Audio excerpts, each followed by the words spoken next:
Mama don't allow no architecture around here. Mama don't allow no architecture around here. Oh, I don't care what Mama don't allow, gonna draw mine modern anyhow. Mama don't allow no architecture around here. Well, Mama don't allow no modern houses going on. Mama don't allow no modern houses going on. Oh, I don't care what Mama don't allow, gonna love my modern anyhow. Mama don't allow no modern houses going on. Welcome to US Modernist Radio. Join George Smart and Frank King as they talk and laugh with people who enjoy, own, create, dream about, preserve, love, and hate modernist architecture, the most exciting and controversial buildings in the world. Show your support for the show by going to iTunes and leaving a review or tweeting to @USModernist. Today, US Modernist Radio welcomes California-based interior designer Brad Dunning and modernist builder Leon Meyers. And now, graduates with honors from the Art Vandelay School of Design, host George Smart and Frank King.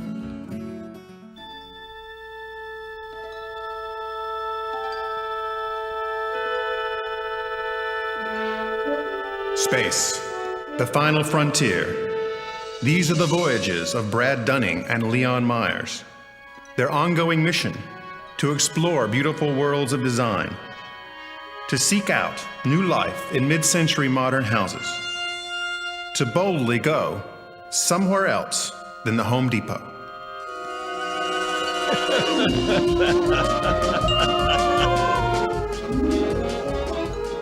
I'm George Smart, and support for US Modernist Radio comes from Modbox USA and Moho Realty.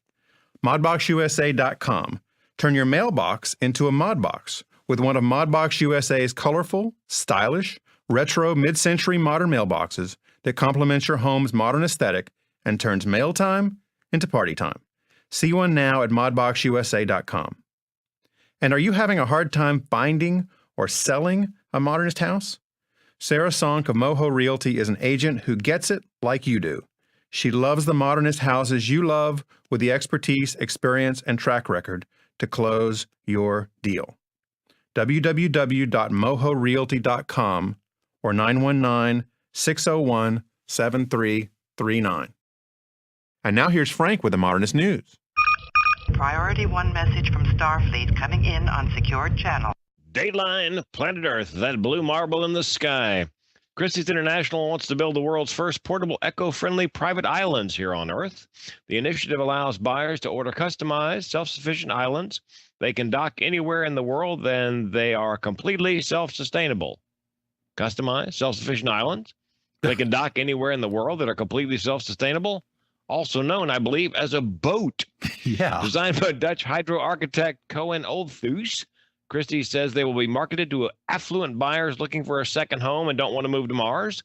Cohen says the island homes carry a state-of-the-art green technology, including artificial reefs that last up to a century and keep the environmental impact at a minimum. Extradition treaty sold separately. Dateline, Tokyo. This past summer, Japan recognized in solemn ceremonies the 70th anniversary of the nuclear bombs dropped on Nagasaki and Hiroshima at the end of World War II. About the same time, Zaha Hadid's design for Japan's 2020 Olympic Stadium got scrapped for cost overruns, even though Hadid maintains that the Japanese Olympic Committee approved the plans every step of the way. This, in turn, prompted UK architect Lord Richard Rogers, part of the group that originally selected Hadid, to request that the Japanese start over, and I'm quoting, from ground zero.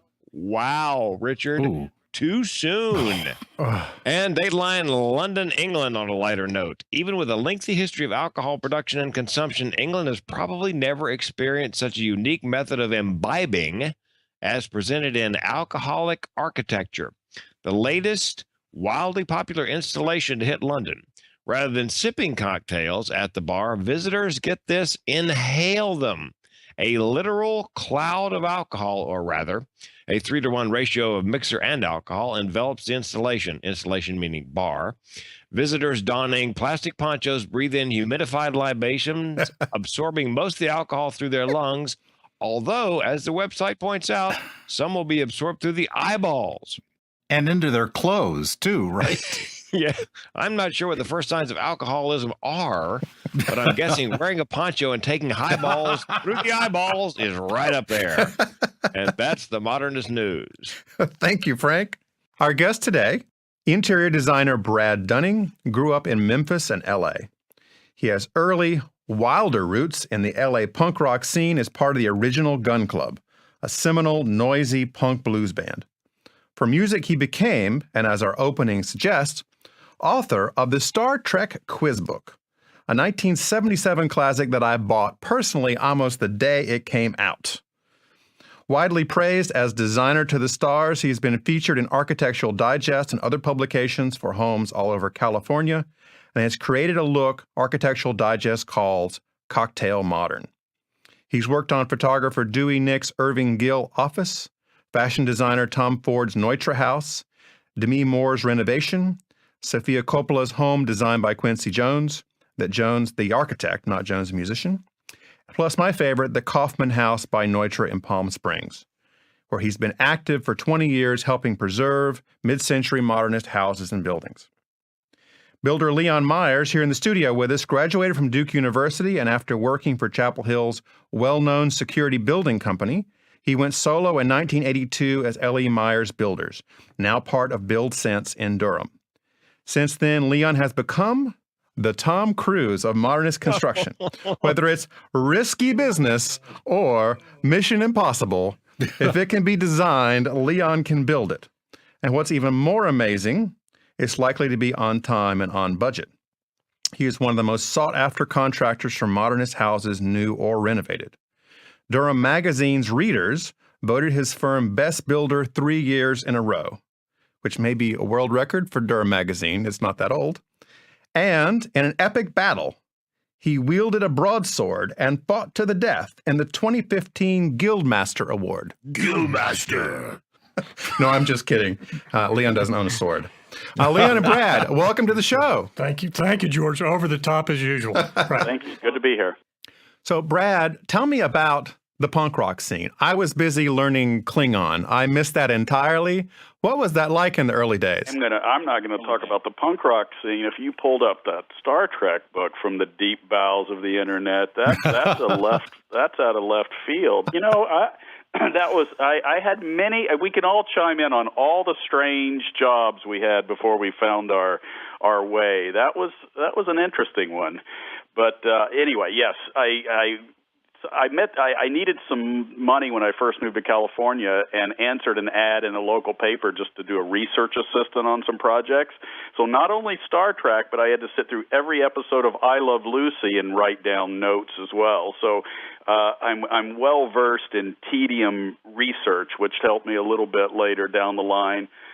But the punk rock thing, you know, I mean, shouldn't every young person be in a garage band at some point? I think it's good for their development. Yes, and it was a very exciting time in L.A., and it was the most fun I've ever, it was a 10-year party, and I don't regret a minute of it. It was pretty fun.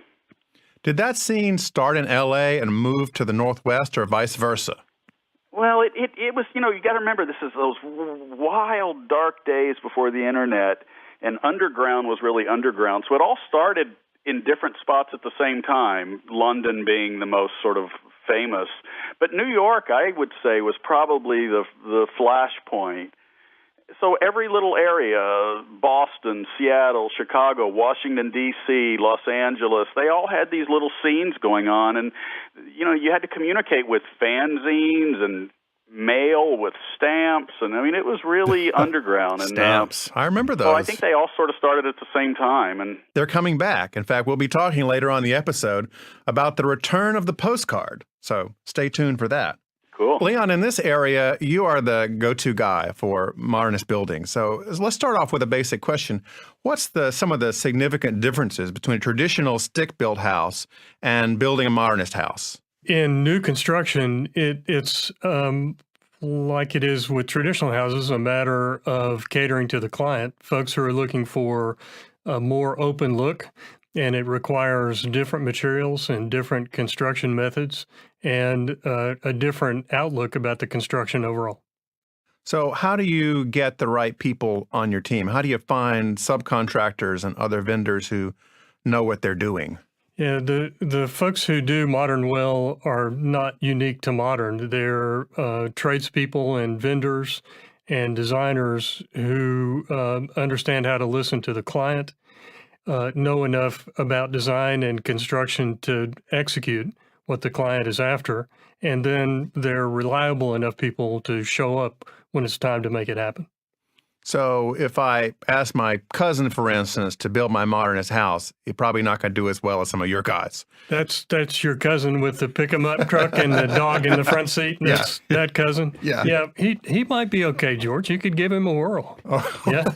Wait, didn't you pull up in a pickup truck? I did. I just forgot my dog.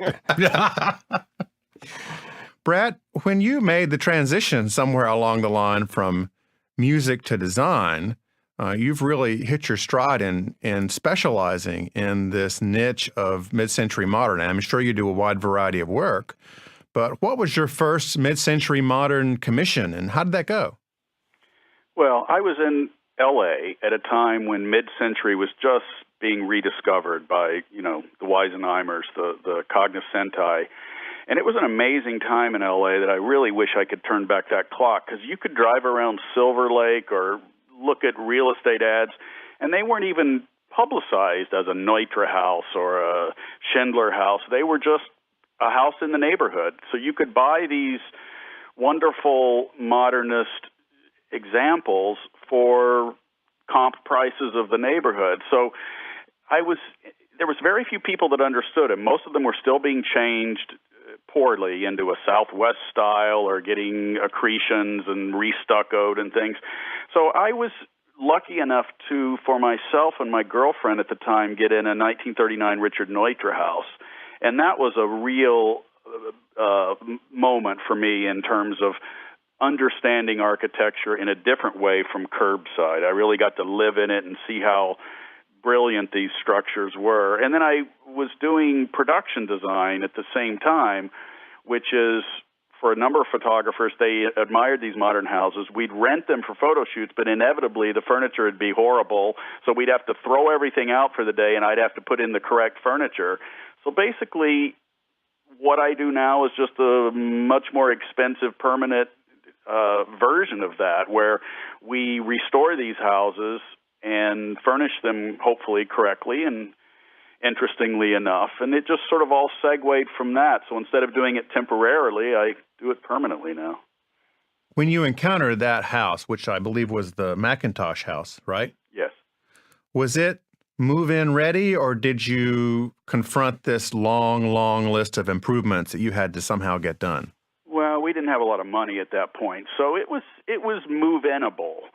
I guess that's a subjective term. If it was ready, it was in pretty good shape. It had been, the kitchen had been, usually the kitchens and bathrooms are the first to get changed, and it was changed a little bit. But the great thing about the L.A. modern houses, most of the good ones were all documented by the brilliant photographer Julius Schulman, or they were in a case study magazine. So for me to have photographs of a house when it was just completed is the treasure trove, and I had them for that house and for many, many of the houses I've worked on in L.A. And if I'm lucky enough, I get original plans, but I'm very happy if I can see some original photographs.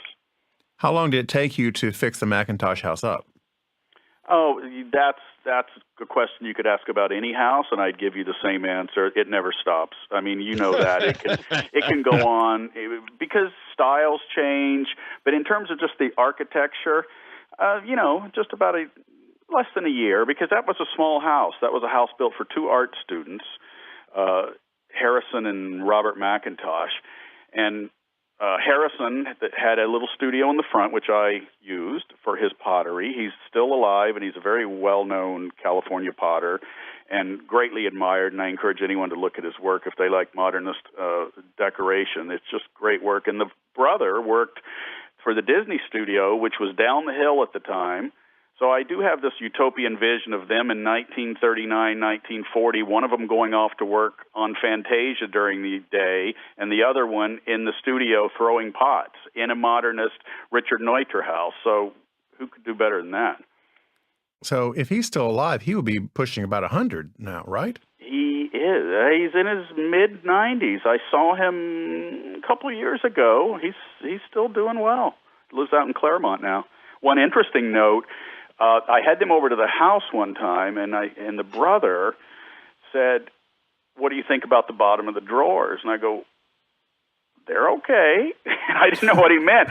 And he said, "Have you ever looked under?" And I got on my knees and got under a desk and looked up, and he had done paintings on the bottom of all the drawers and all the casework. Wow. And unbeknownst to us, it was quite a lovely surprise.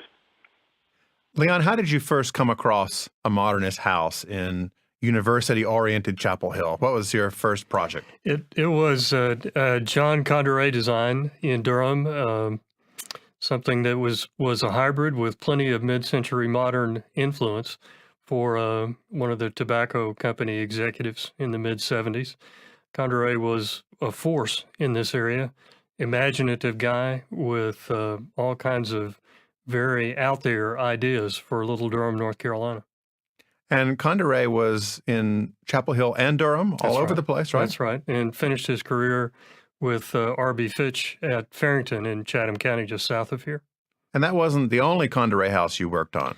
No, we've done half a dozen or so over the years, new construction and renovations of Conderay houses for original owners and subsequent owners as well. Brad, in California, you've worked a lot besides helping people with houses, some of them very well known. You've also worked in preservation, particularly in Palm Springs. Tell me about that effort and how it's going. Well, it's still a battle, which is the shocking thing, because you'd think, I mean, if you guys would all agree, Palm Springs is so well known, isn't it, for this modernist aesthetic out there? And it's turned into even a tourist draw because of it. I was at the airport, the little wonderful airport there the other day, and at the baggage carousel, there's a giant Duratrans rear-lit sign showing the Kaufman House. And it's, I mean, I think in the Modernist Week there draws about 40,000 people a year now. So I guess the sad thing is we're at this terrible point where the local Native American tribe is tearing down numerous buildings right in the middle of town, and they're a sovereign nation. They're not subject to any preservation laws, and it's just confounding everyone that even if maybe you don't understand this style, it's turned into a financial incentive for the town. So it's an ongoing struggle. We've got some great victories and some terrible defeats, I'm afraid. Brett, it's a financial incentive from what point of view for Palm Desert? Tourism. So maintaining the buildings. Convention. I mean, the people come there now, and it's well documented just to see and experience. It's almost like Sarasota. People will go, how Miami Deco drove that revival. I really feel, and I think a lot of people might agree, that modernism drove Palm Springs' revival, and the real estate and all the interest in the town has escalated because of the revived interest in modernism. Help me with the geography a little bit, Brad. I mean, I've been to Palm Springs and I've looked it up on Google, and it has a downtown like most cities has, and the airport's out a little bit from it. So was that all tribal land? I mean, how are the tribes involved in a downtown area? No, I believe, and I'm not an expert about this, but when the land was taken away from the tribe, way back when that was done in the early part of the 20th, or late part of the 19th century, I suppose, early part of the 20th in Palm Springs, it was divided up. So it's almost, if I understand correctly, a checkerboard pattern. So you'll have one side of a street being tribal land, the other side being privately owned. So it's unfortunately, they got that one major swath is right through the downtown area. We just last year had a terrible loss of the Spa Hotel, which was a wonderful design by Donald Wexler. And you have some new buildings, though, in Palm Springs. I understand an art and architecture center has opened up? Well, that's a adaptive reuse, building, and that is wonderful. And that was a major victory, and really poised for ruination with some condominiums that we're going to build right next to them and tower over them. The local art museum saw that as an opportunity, bought the building. Marmol Radziner, the great architecture firm who's responsible for a lot of wonderful mid-century restorations, including the Kaufman House in Palm Springs, they restored it, and now right in the middle of town we have this beautiful glass pavilion that's all dedicated to art, architecture, and design. So that's way up on the top of the list for victories in Palm Springs. And that would contribute more to tourism, I'm sure. Oh, I would hope so, think so, yeah. Hey, Brad, speaking of preservation, I've only been to Palm Springs once, but one of the big attractions when I was there about 10 years ago was the oldest girly show existing in the Western Hemisphere. You know what I'm talking about? Well, it's not a girly show. Okay, it may be in your brain, but in reality, it was incredible. It's called the Palm Springs Follies. Yeah, that's it. And all those retired show business, I loved it, by the way. I'm glad you got to see it because it exists no more. They pulled up, they went out of business, whatever, stopped doing it last year. It was all these old retirees in Palm Springs but would still want to put on a show. So you'd have these and you're right, there was this incredible moment toward the end where all these chorus girls would sashay out in these crazy costumes and talk a little bit about themselves and then kick up their heels and say something like, and I'm still 87 years young. None of them were under 80. And it was just wonderful, and the audience ate it up, and I'm sad to see it go. But I'm glad you got to see it because it's not around anymore. Leon, if a couple comes to you and has a modernist house and wants to fix it up, what's some of your best advice to them? And are they coming in naive or knowledgeable, or how do they come into you? Because I know that any renovation project is sort of fraught with peril. So how do you help them go down this path? Communication is the most important piece of the planning process to get from the couple walking in the door to a completed successful project. So the first thing we're going to try to do is be sure that we understand, and by we I mean the design and construction team, what the client's goals are for the project. And oftentimes the next step is a little bit of reality testing to be sure that the goals and the scope of the renovation fit with the other parts of the project, the time requirements and the budget and so forth. So first step is to be sure that we put together a plan that is everybody's plan, that we can all follow to a successful conclusion. And to the beginning of your question, folks come in all kinds of states of educated and not educated about modern. Sometimes they just don't have an understanding of the style at all and are tempted to wander off into design ideas that maybe might not even have an outcome that they would like. Yeah. So some guidance along the way is helpful. And then very often we do have folks who understand what they bought and understand the architectural style. And that's really a head start for everybody in the project planning. From your perspective, is it easier to work with a couple that's just interested in modern and doesn't know a whole lot and wants to be guided, or do you like to work with somebody who's really steeped in modernism and has all the nuances? Those two client types are both a pleasure to work with. The client types who tend to be a challenge are those folks who have a hard time deciding what they do like. So getting from a concept that we discussed to a concept that's ready to build and a paint color that's ready to put on the wall becomes a trial for everybody. So the distinction is really not between people who know a lot about modern and who don't, but it's between people who are able to make good decisions that they can comfortably stick with and folks who have a hard time with that. Brad, you're working not only with celebrities, but really interestingly, you're working with celebrity houses. I mean, some of these houses are more famous than their owners, right? Yeah, that's a good point. It's true. It's a big responsibility that you don't take lightly, because certain houses, like Kaufman House, for example, I mean, you can't 5 out of 10 times you go out the driveway, there's somebody standing there.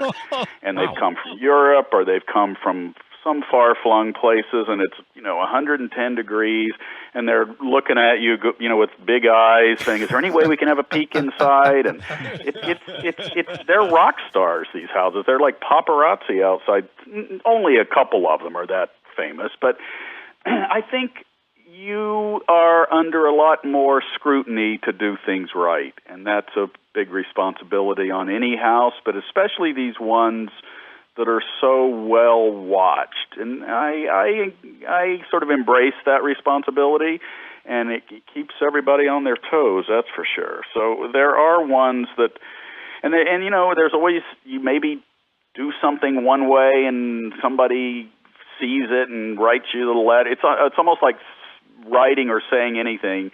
There's going to be somebody out there that's going to bust you on something if you do it wrong. So you do have to really watch what you're doing. Are there internet trolls for interior design? Do they come on and blast you? Are you kidding? I just got bombarded a little bit by one last week. The website Curbed, they publish a few things I do, and they have an open forum at the bottom, and I should learn not to look at it. It's just, you throw things out in the public eye, you never know what's going to come back at you. So you have to have a bit of a thick skin or firm conviction. The Kaufman House, designed by Neutra, certainly one of his most famous houses, if not the most famous, known around the country and the world, was at one time owned by Barry Manilow, right? That's right. The owner I work for, they bought it from Mr. Manilow, who's still in Palm Springs, has a strong presence there. And, there's a bit of a legend that he ruined the house or didn't understand it, and that's actually incorrect completely. He had a different take on the decorating, but I think the previous owners from him did as well. Like, every person interprets a house in their own way. He took very good care of the house. He knew what he had. He infilled an area for more space. I suppose that's what gets him the most criticism. But I think he did listen, compared to what I've seen done with modern houses when they were out of style, God bless him for not doing more damage to it. He was a fine steward. Wow. And right now, last year, Leonardo DiCaprio came to Palm Springs and has elevated the city again in a big way. He has. Out of the blue, he bought the previous Dinah Shore residence designed by Donald Wexler in I think the prettiest neighborhood in town, the Las Palmas area. Beautiful modernist pavilion with a guest house and a tennis court, and did a nice restoration job on the outside. And I've been inside. Some friends of mine, it's actually, you can lease it for as long as you can afford. And that would be about an hour for me. That thing leases for a lot. It does. I think it's around $4,500 a night, if I'm not mistaken. And anyway, it's a beautiful house. Breakfast is included, though, right? Oh, that's an add-on. Sorry. Leon, one particular house that you worked on here in the Triangle area is almost a museum that you can live in, called Castle House. Tell us about that special house. It is a very unusual house for some wonderful folks who started with a very unusual idea, which is building a house for themselves and also for the community and for the arts. So the house is on an exceptional site that overlooks Duke Forest to the north, with almost 100 feet of slope from the arrival point down to New Hope Creek at the bottom of the lot. It's made of 3 modules, the main living module where Ellen and Frank live, a gallery that is open underneath, bridges the view to Duke Forest to the north, and then a guest quarters that is the place that hosts artists of all kinds who are interesting to Frank and Ellen. Frank and Ellen invite them there for a number of weeks at a time. Frank and Ellen introduce them to the local arts community, and they enjoy Castle House as a place of inspiration and support. It's quite a remarkable thing. So if you were holding a camera and you walked into their front door, since we're an audio medium, Right. sort of describe to the listeners how they would get to where the gallery is. Right. Ellen is the homeowner is an architect and a talented one, and in this house she used the device of bringing the guest into a place with a relatively low ceiling that then opens to an amazing view to the forest. There is some paneling, some glass, all kinds of art on display, of course. And the gallery is one level up from a stair that leads from the arrival and kitchen area. The gallery has windows at the floor and windows at the ceiling, and it does a great job of bringing indirect natural light into the art display area without any direct light that would interfere with the art. And then the east end of the gallery connects to the guest space. Each of those living areas, each of those special purpose areas can be used by itself or in combination for a big event. I was there last week with a musical performer who is Frank and Ellen's current guest, and about 55 people. And it was very comfortable and a great venue for lots of things. Well, I think, Leon, what they haven't had yet is the world's only modernist comedian. I'm thinking a little stay there. Hey, Leon, I understand you're fluent in French. That's the way the story goes. So answer me this.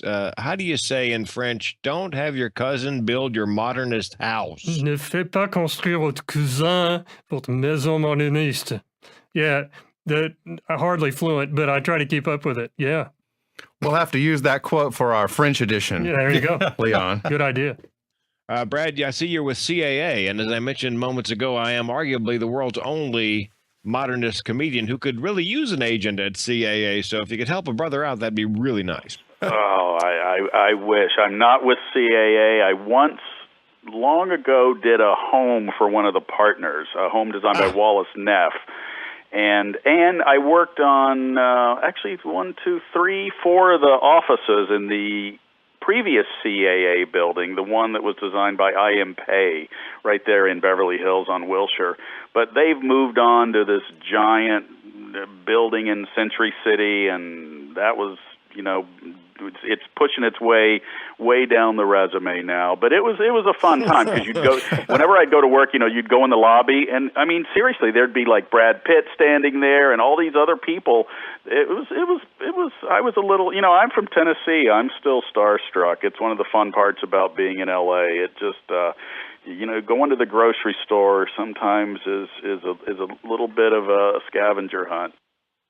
Well, and my second question involves the Trekkies. The fact that George has your book didn't surprise me because sometime in the mid-'90s when I was living in Raleigh, George rented out an entire movie theater and invited 300 of his closest friends to see the premiere of a Star Trek movie, and he passed out to everyone a Klingon syllabus so we could understand without the subtitles what was going on the screen. He actually speaks Klingon, if I'm not mistaken. So you find that other modernists are Trekkies as well? Is that a subset of modernism? Well, I can't believe you guys are bringing this up. I was not a Trekkie, but I needed to pay the rent, so I was forced into Trekkiedom, and I did learn to love it, very much so. So I get it, but I can't say I was one of the diehards. So I don't know of any other designers that have shared that passion, I'm afraid. You're not a Trekkie, but you played one in the bookstore? Yes, I was pay for play. Yeah. Hey, Brad, speaking of Klingon, I want to ask you about building codes in California. Oh, boy. To what extent is complying with California's energy regulations a challenge in modernist renovations? Oh, my God. Well, that's the great question. And I'll tell you, it's for me, it's when I'm restoring these houses or when I see them done incorrectly, the main culprit is the window system. People are so quick to pull out the original windows, and if you pull out the original windows on an important house, you pulled out the sole and ripped it out, and it'll never come back. You can meet compliance. It's difficult. You have to start doing dual pane, as you know, and weather stripping. But there's that issue. And one of the biggest problems I have too in building new houses that look as good as some, hopefully, or close to some of the great classics, is you can't do these thin roofs anymore because of insulation requirements. The big problem we're having, you may have as well, is the clearance on railings and staircases. We're down to 3.5, 4 inch. You can't have any gap more than 3.5 or 4 inches, which is, they claim, the size of a baby's head. So think about these beautiful pipe railings people used to do, these beautiful thin soaring roofs, these beautiful steel window systems, and fireplaces now are under great scrutiny in California. You have to, in North Carolina, do you have to have them in glass enclosed for exhaust? I mean, we're faced with just terrible obstacles now, and we have to find clever ways to overcome them.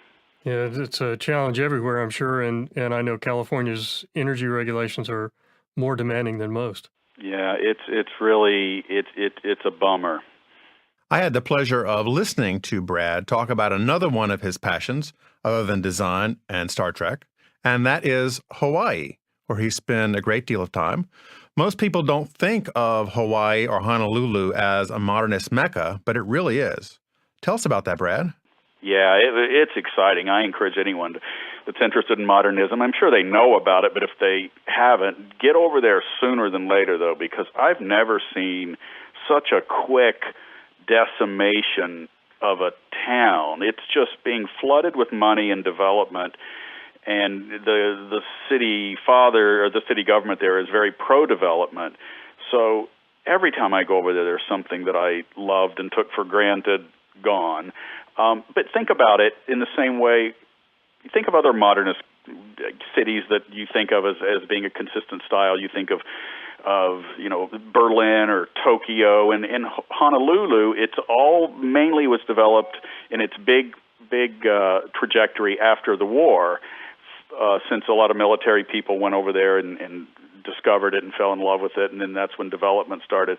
So there's that amazing period from 45 to mid-60s where it just blossomed, and what was the style at that time was what we all love, was mid-century. So there's tons of beautiful dingbat apartments. There was a wonderful local architect named Vladimir Osipov who did world-class work. Alfred Price. Really great things going on there, but because of the climate, which is very unforgiving to architecture there, there's been a lot of maintenance issues with the humidity and the rain and everything. So unfortunately, it's going pretty fast over there. There's a lot there to love, but it's pretty time dated, I'm afraid. And what about the demise of the international marketplace? Oh, I think that's the worst example of all. And that was a complex right in the middle of Waikiki that was built around some beautiful centuries-old banyan trees, and those will be preserved. But it was most people know it. It was these small shops and stalls, and the original Don the Beachcomber was in there.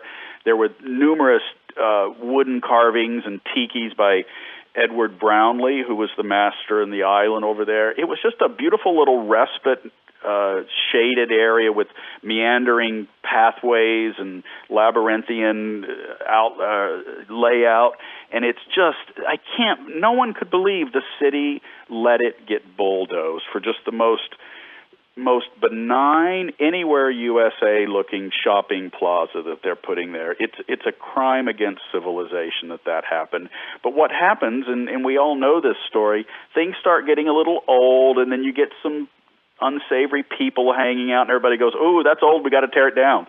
Instead of just thinking about it and cleaning it up and restoring it, and then also finding a way to infill for more income. There's a way around these buildings that get a little down on their luck. You just don't have to level them. And what they do in Hawaii, the minute they start looking bad, they level them. And as examples, in Palm Springs 20 years ago, you helped get 7 Albert Frey design buildings protection, including the tramway, gas station, the fire station, and Frey's own home? Yes, well, I really snuck that one in.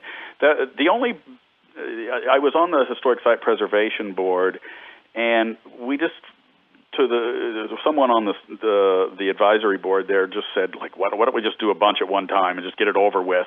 So we put all these Frey buildings on, and everyone the city just said, oh, that's nice, and then no one kind of realized that means that this gas station can't be torn down theoretically or legally, and the fire station, and so it turned into the a lot of people claim it's sort of the beginning of the preservation battles out there.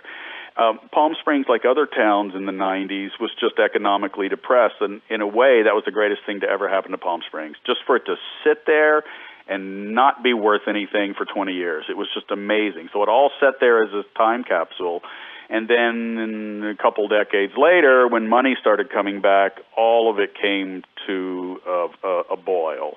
But yeah, we got those on, and now Pete Maruzzi, a great historian out there, he's written them all up for National Register, most of them, and it looks like they're going to fly through there. So it's a lot of preservation's about timing.